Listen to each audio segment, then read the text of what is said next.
Mes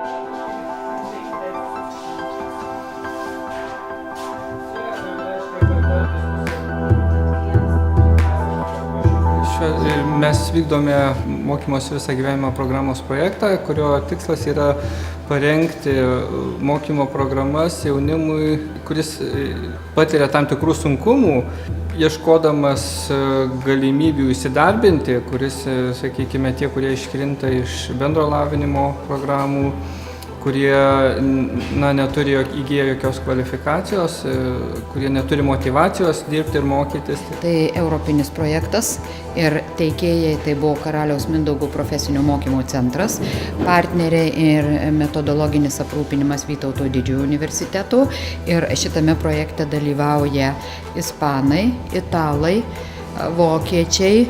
Ir dalyvauja Lietuva, mes esam kaip ir projektų vadovai. Pagrindinis dalykas tai yra būtent mokymasis darbo vietoje. Pagrindinis toks veiksnys, kuris motyvuoja, tai yra realus mokymasis realioje darbo vietoje, mokymasis per darbą, per veiklą, kurie iš karto gali pamatyti tam tikrą savo darbo rezultatą ir tai turėtų būti vienas iš tokių stipriausių motyvatorių, tas praktinis aspektas, praktiniai dalykai. Šiandien susitikimas būtent su darbdaviais, kalbinant juos, kad jie įvardintų, kaip jie, sakom, floristikos srityje, kas juos uždegė tai floristikai. Ne taip esmė, ar tai floristikai, ar virimui, ar kirpimui, bet koks tas įrankynas, kas tai yra.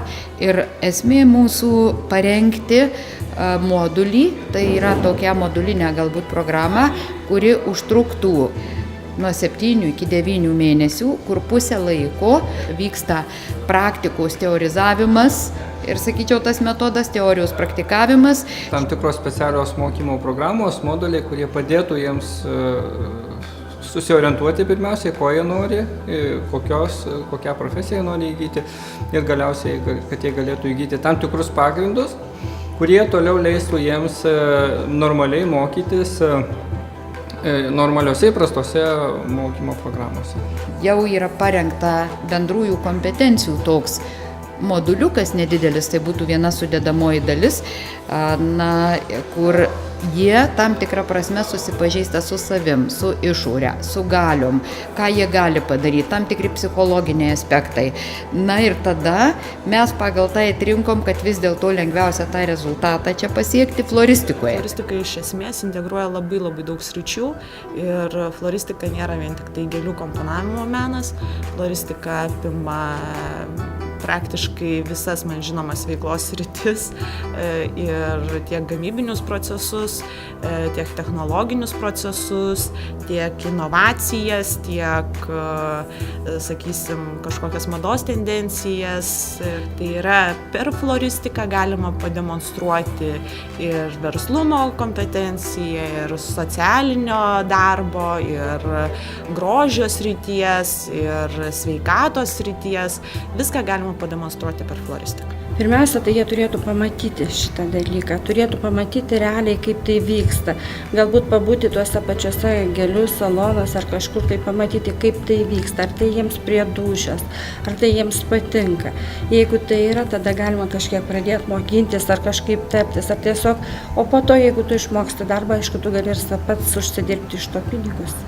Žmogus, kuris ateina mokytis, jisai būtų iš karto įtraukiamas į tą visą procesą. Ir aš esu tikrai labai už šitą dalyką ir tikrai dalyvausiu tame ir tikrai kviesiuos mokinius, kad jie pas mane dirbtų. Ir tai yra pagrindas, būtent dirbant mokytis. Geriausia mokintis stebint dirbantį žmogų. Iš pradžių, aišku, turint pagrindus teorinius, kas tai yra iš viso gėlės. Vėliau dirbant su profesionalais. Viskas tik jų rankose, ar jie pasirinks būtent floristo kelią, ar jie bus kirpėjais, ar jie bus kosmetologais, ar bandelių kepėjais, nėra taip svarbu. Svarbiausia, kad jie iš tikrųjų atras galimybę pažadinti savyje norą tobulėti ir ieškoti toliau, kur jie galėtų panaudoti savo šitas žinias.